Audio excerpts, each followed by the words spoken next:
आपका दोस्त सुरजीत और आज हम कर रहे हैं परचेज कंसिडरेशन। टॉपिक है हमारा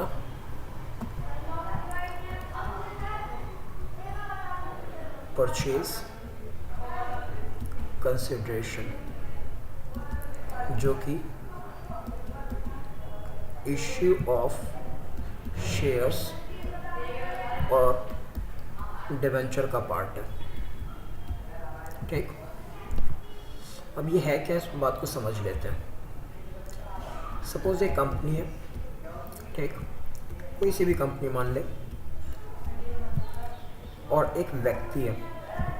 इस कंपनी ने इस व्यक्ति से सपोज कुछ असेट परचेज किया है, ठीक, तो असेट परचेज किया कंपनी ने, तो इस व्यक्ति को हम वेंडर नाम देते हैं। वेंडर वो पर्सन है जिससे कोई असेट्स वगैरह हम परचेज करते हैं। ठीक, तो अब क्या करना है, अब जो ये व्यक्ति है इससे हमने असेट तो परचेज कर लिया, इसके बदले हमें कुछ पे करना है। कंसिडरेशन होता है समथिंग फॉर समथिंग, मतलब कुछ के बदले कुछ। ठीक, तो आपने जो असेट परचेज किया है उसके बदले आप कुछ पे करोगे, उससे आप कैश भी दे सकते हो उसके बदले, असेट जो परचेज किया है उसके बदले बैंक भी पे कर सकते हो, या बिल्स ऑफ एक्सचेंज भी दे सकते हो, दैट इज बिल्स पेबल। ठीक, या फिर आप उसे शेयर्स भी दे सकते हो और उसे डिवेंचर्स भी दे सकते हो।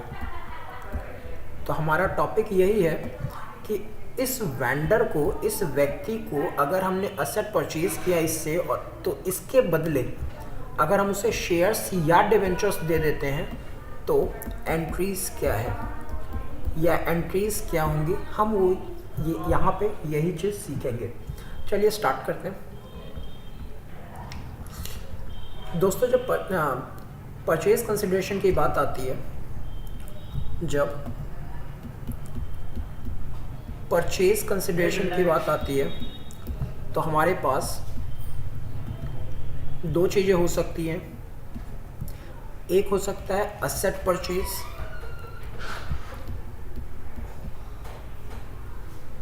और एक हमारे पास हो सकता है बिजनेस परचेज। एक क्या हो सकता है असेट परचेज और दूसरा क्या हो सकता है बिजनेस परचेज। ठीक, तो फिलहाल हमारा जो चर्चा का विषय होगा वो है असेट परचेज, देन हम करेंगे बिजनेस परचेज। ठीक, चलिए देखते हैं। जब एक कंपनी एक व्यक्ति से असेट परचेज करती है और देन उसे शेयर्स या डिवेंचर्स इशू कर देती है, तो एंट्री क्या होगी। बहुत सिंपल है, एक एंट्री तो हमारे पास असेट परचेज करने की एंट्री होनी है और दूसरा शेयर्स या डिवेंचर्स इशू करने की एंट्री होनी है। तो असेट्स का नेचर हमें मालूम है कि असेट का नेचर डेबिट होता है, असेट्स का नेचर डेबिट होता है। तो या फिर आप ये कह लो कि असेट जो है वो रियल अकाउंट है। ठीक, तो रियल अकाउंट का रूल क्या है, डेबिट व्हाट कम्स इन। ठीक, जो आया उसे डेबिट करो। तो हमारे पास यहाँ पे कंपनी के लिए हम अकाउंटिंग कर रहे हैं, तो कंपनी के पास असेट आ रहा है तो एंट्री हो जाएगी, एंट्री हमारे पास हो जाएगी asset account debit, asset account debit to vendor. ये पहली एंट्री होगी असेट परचेज करने की, बीइंग assets purchased। ठीक, सेकंड हमारे पास क्या होगा, सेकंड हम उसे शेयर्स इशू कर रहे हैं। पहली एंट्री हमारे पास क्या होगी असेट परचेज करने की, और सेकंड एंट्री होगी उसे शेयर्स या डिवेंचर्स प्रोवाइड करने की। ठीक, तो हमारे पास सेकंड एंट्री क्या हो जाएगी, वेंडर अकाउंट डेबिट टू। अगर उससे आप शेयर्स दे रहे हो तो शेयर्स कैपिटल, और अगर आप उसे डिवेंचर्स दे रहे हो तो X% डिवेंचर अकाउंट, मतलब शेयर्स दे रहे हो तो शेयर्स को क्रेडिट कर दो, डिवेंचर दे रहे हो तो डिवेंचर आप उसे क्रेडिट कर दो। ठीक, चलिए इस बात को थोड़ा और समझते हैं, कुछ क्वेश्चंस करते हैं इसके बारे में, फिर हमें ज़्यादा बेहतर समझ में आएगा।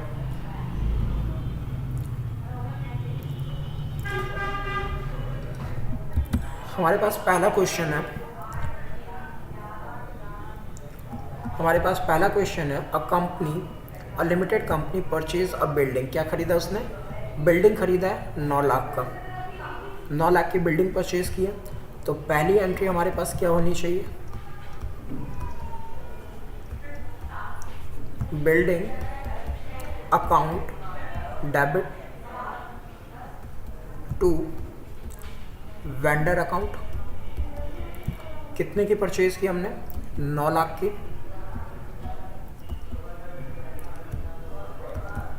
बीइंग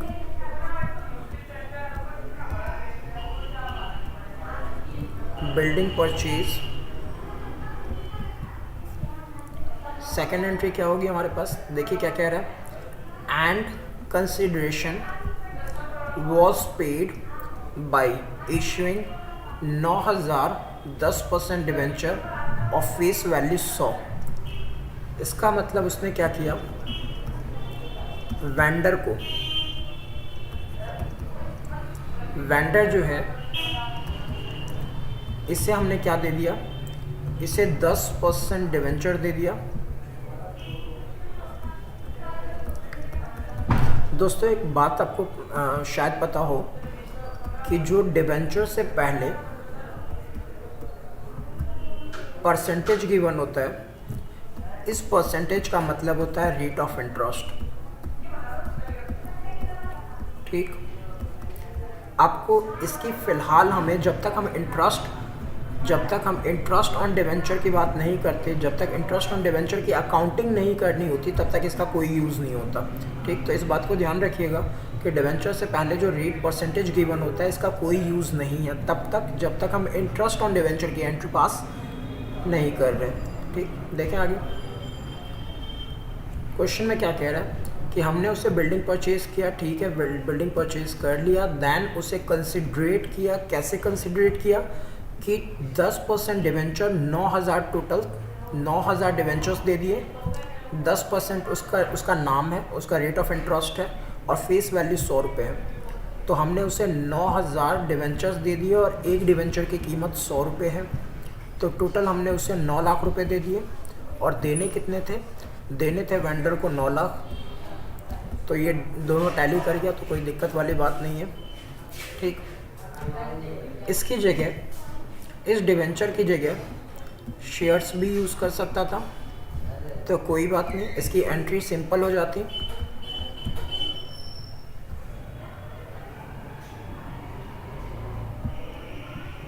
इसकी एंट्री बहुत सिंपल हो जाती कि वेंडर अकाउंट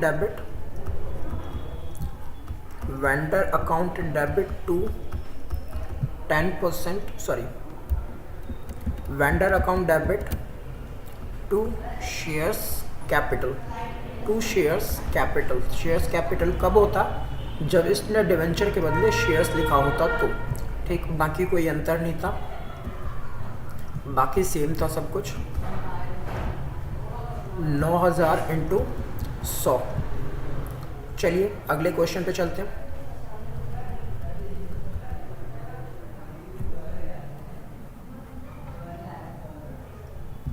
देखिए सेकंड क्वेश्चन क्या कह रहा है। सेकंड क्वेश्चन कह रहा है कि Newton limited purchase machinery purchase कर रहा है 1,35,000 का। तो पहली एंट्री तो मशीनरी परचेज करने की हो जाएगी, machinery purchase account debit to, vendor का नाम, किससे खरीदा स्पेसिफाइड नहीं है तो हम लिखेंगे टू वेंडर, कितना 1,35,000।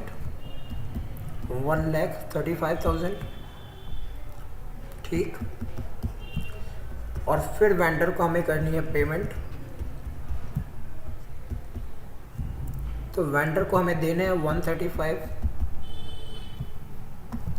ये बैलेंस सेम यहाँ पे आता है। ठीक, आगे देखें,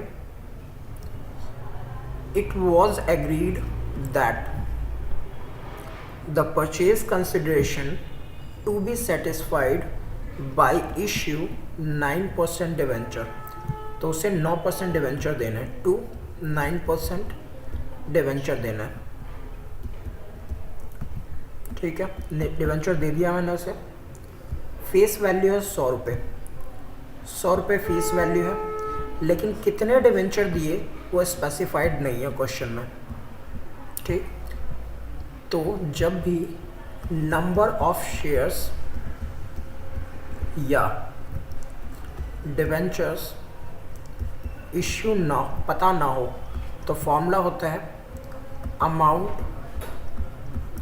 to be paid, amount to be paid बटे इश्यूड प्राइस, बटे इश्यूड प्राइस। ठीक, तो यहाँ पे हमें अमाउंट कितना पे करना है, यहाँ पे अमाउंट पे करना है हमें 1,35,000, ये पे करना है हमें। ठीक, इश्यू प्राइस क्या है, by the issue of 9% debenture of face value 100 each. तो 100 रुपये का एक डिवेंचर है, तो हमारे पास ये कितना आ जाएगा 1350 डिवेंचर्स। तो ये वैल्यू हमें पता चली, पहले क्वेश्चन में ये पता था, इसमें हमने कैलकुलेट किया। तो 135000। ठीक, ये बाय डिफ़ॉल्ट टैली करना चाहिए, डेबिट क्रेडिट। ठीक, होप सो आपको ये समझ में आ रहा हो। अगले क्वेश्चन पे चलते हैं। देखिए क्या कह रहे हैं, वे limited purchase and established business, एक बिजनेस परचेज किया है 2 लाख का। तो बिजनेस परचेज किया है, तो बिजनेस परचेज अकाउंट डेबिट किससे खरीदा, टू वेंडर अकाउंट, कितने का, 2 लाख का। ठीक, आगे क्या कह रहा है वो, 65,000 बाई चेक, मतलब जो इसे पे करना है 65,000 तो चेक से पे कर दिया। तो वेंडर को हमने कुछ पेमेंट तो चेक से कर दिया, टू चेक से किया है तो बैंक हमारा डिडक्ट होगा, कितना पे कर दिया हमने उसे, 65,000। ठीक, 2 लाख रुपए देने थे, 65,000 मैंने बैंक से पे कर दिए, तो मेरे पास 135,000 और पे करना है। ठीक, तो वेंडर को अभी और भी देने, ठीक, कितना देना है 135 और 2 हमने उसे दिया क्या, 10% डिस्काउंट पे 9% डिवेंचर दे दिया, तो 9% डिवेंचर अकाउंट। ध्यान रखना दोस्तों कि जो प्रीमियम होता है वो क्रेडिट होता है उसका नेचर, और जो डिस्काउंट होता है उसका नेचर डेबिट होता है। अब ये है क्या, इस बात को समझ लीजिए। कोई डिवेंचर या फिर शेयर्स जिसकी फेस वैल्यू 100 रुपये है, तो ये मार्केट में 100 का बिक सकता है, ये मार्केट में ज़्यादा का बिक सकता है, ये मार्केट में कम का बिक सकता है। अगर 100 की चीज़ 100 में बिके तो इसे एट पार कहा जाता है, ज़्यादा में बिके तो एट प्रीमियम कहा जाता है, और अगर कम में बिके तो एट डिस्काउंट कहा जाता है।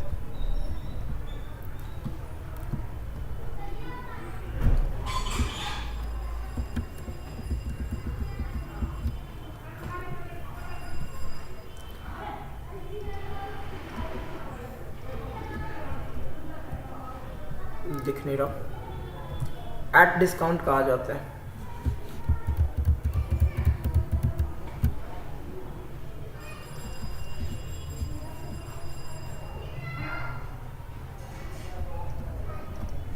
ठीक है दोस्तों, तो होप सो आपको यहाँ तक का कॉन्सेप्ट समझ में आ गया होगा।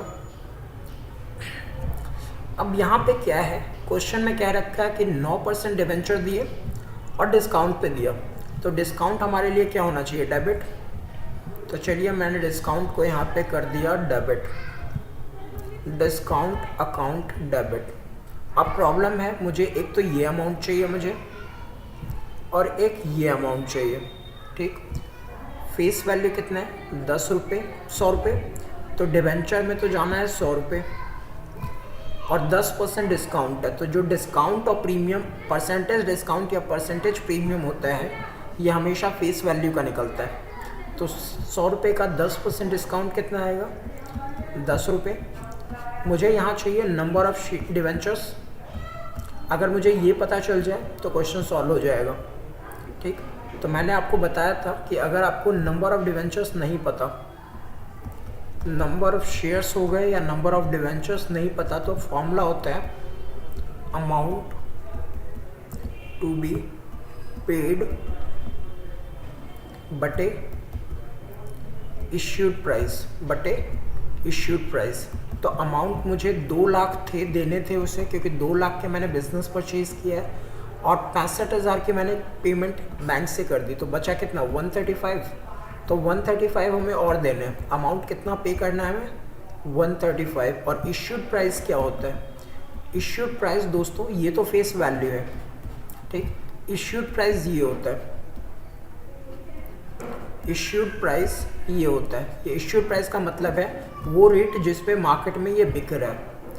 तो यहाँ पे फेस वैल्यू ये है, issued price 100, at par, at premium पे 120, एट डिस्काउंट पे, मतलब ये जो जिस रेट पे मार्केट में बिक रहा है उसे इश्यूड प्राइस कहते हैं।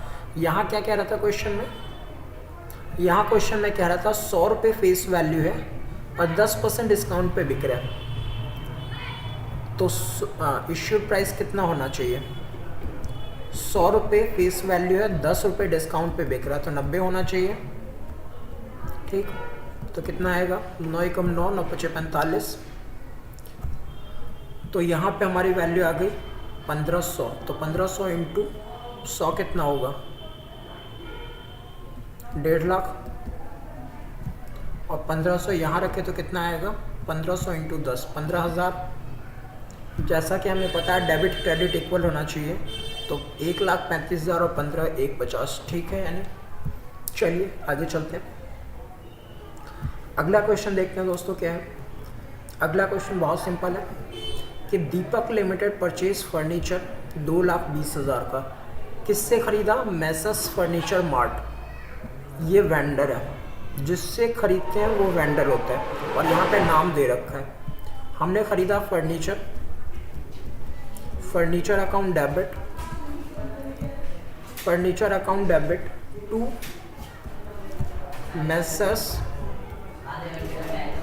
फर्नीचर मार्ट, ठीक। कितने का ख़रीदा 2,20,000 का, 2,20,000 का हमने असेट खरीद लिया, फर्नीचर खरीद लिया।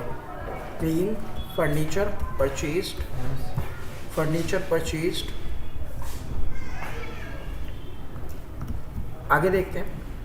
आगे क्वेश्चन में कह रहा है कि 50% of amount was paid to Messrs furniture by accepting bills of exchange. Question में कह रहा है 2,20,000 के हमने फर्नीचर परचेज किए, जिसमें 50% bills of exchange that means BP से पे कर दिया गया, तो यानी 1,10,000 की आपने पेमेंट कर दी, ठीक। तो एंट्री हमारे पास क्या होनी चाहिए Messrs furniture mart debit 2 lakh, sorry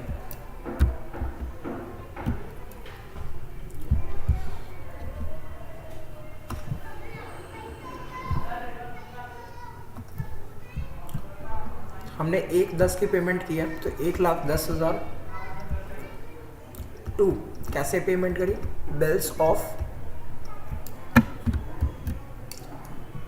bills payable account 1,10,000, ठीक। अब जो बैलेंस है, बैलेंस कितना रह गया 50%, तो 2,10 में से 1,10 गया, सॉरी 2,20 में से 1,10 गया, 1,10,000 बैलेंस। इसके लिए क्या किया उसने, कह रहा है कि balance the company issued 9% debenture, 100 रुपये का एक, और ये प्रीमियम पे इशू किया है, ये प्रीमियम पे इशू किया है। तो एंट्री क्या हो जाएगी हमारे पास, मेसर्स फर्नीचर मार्ट डेबिट, हमें उसे पे करने थे 2,20,000, 1,10,000 के हमने बिल्स पेबल पे कर दिया, तो बचा कितना है 1,10,000। तो ये अमाउंट यहाँ आएगा 1,10,000, ठीक। अब इससे हमने क्या पे किया, इस 1,10,000 के लिए हमने उसे 9% डिवेंचर दिए, तो 9% डिवेंचर, 9% डिवेंचर, और ये हमने उसे प्रीमियम पे दिया। तो मैंने अभी अभी आपको बताया था कि प्रीमियम हम क्या करते हैं, क्रेडिट करते हैं। तो यहाँ आएगा 2 सिक्योरिटी प्रीमियम, 2 सिक्योरिटी प्रीमियम, ठीक। तो हमारे पास फेस वैल्यू था 100 और प्रीमियम है 10, यही है, हाँ इतना ही है। हमें अभी भी नंबर ऑफ शेयर्स नहीं पता, तो नंबर ऑफ शेयर्स कैसे निकाले जाते हैं,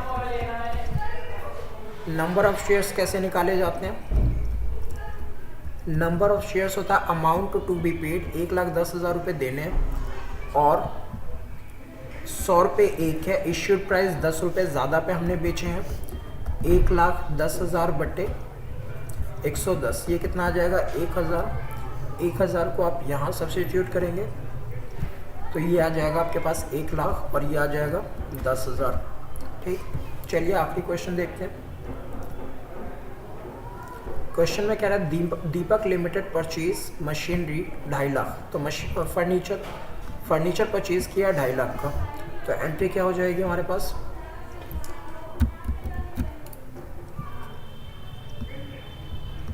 furniture account debit, furniture account debit 2,50,000, किससे खरीदा, मैसेस फर्नीचर मार्ट, तो वेंडर का नाम हमें स्पेसिफाइड है, मैसेस फर्नीचर मार्ट, कितना 2,50,000। क्वेश्चन में कह रहा है 50% of amount was paid to Messrs furniture mart by accepting bills of exchange, 50% की पेमेंट उसने कैसे कर दी, बिल्स ऑफ एक्सचेंज से। मैसेस फर्नीचर मार्ट डेबिट 50%, 2,50,000 का 50% कितना होगा, 1,25,000 to bills of exchange, that means bills payable 1,25,000, और बाकी के लिए क्या करना है, Messrs furniture mart debit 1,25,000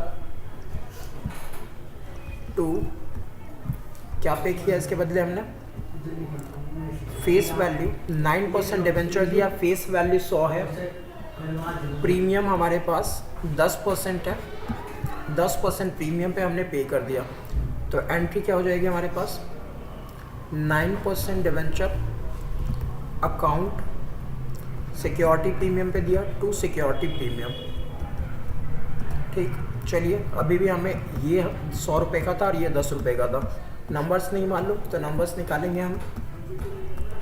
numbers of debenture वो कितना होगा, अमाउंट टू बी पेड बटे इश्यूड प्राइस, इश्यूड प्राइस है 100 प्लस 10 रुपये प्रीमियम, तो 125 बटे 110, तो कितना आ जाएगा, 0 से 0 कैंसिल, 11 कम 11 1, 11 कम 11 4, 11 तिया 33, 11 तिया 33 7, कितना आएगा ये 125 बटे 110, 0 से 0 कैंसिल, 11 कम 11 1 5, 11 कम 11 4 0, 11 तिया 33 7 0, 11 से 66 33, ठीक 3 6 सॉरी। तो ये आपके नंबर ऑफ डिवेंचर्स आएंगे 1136.36। दोस्तों एक छोटी सी बात ध्यान रखना, जब भी आपके नंबर्स ऑफ शेयर्स या डिवेंचर्स फ्रैक्शन में आ जाए तो आपको क्या करना है, जो ये इंटीजर वाला पोर्शन है, ठीक। तो इसे तो नंबर ऑफ शेयर्स कंसीडर कर लो। तो अगर मैं 1136 को नंबर ऑफ शेयर्स कंसीडर कर लेता हूँ तो ये अमाउंट मेरे पास आ जाएगा 1136 इंटू 100 और ये आ जाएगा 1136 इंटू 0, ठीक। तो 113600 इतने के मैंने शेयर्स दे दिए और मैंने दिए 11,360 के प्रीमियम पे, तो 069,421, ठीक। 1,24,960 रुपये एडजस्ट हो गए। मुझे देने कितने थे? 1,25,000, दिए कितने? 1,24,960, तो 40 रुपये बच जाएंगे। ये जो 40 रुपये आ रहा है वो इस फ्रैक्शन के कारण आ रहा है, डेसिमल के कारण आ रहा है। तो इस डेसिमल के लिए क्या करेंगे आप, उसे 40 रुपये कैश में पेमेंट कर देंगे, ठीक। तो इस तरीके से आप परचेज कंसिडरेशन के क्वेश्चंस कर सकते हैं आसानी से।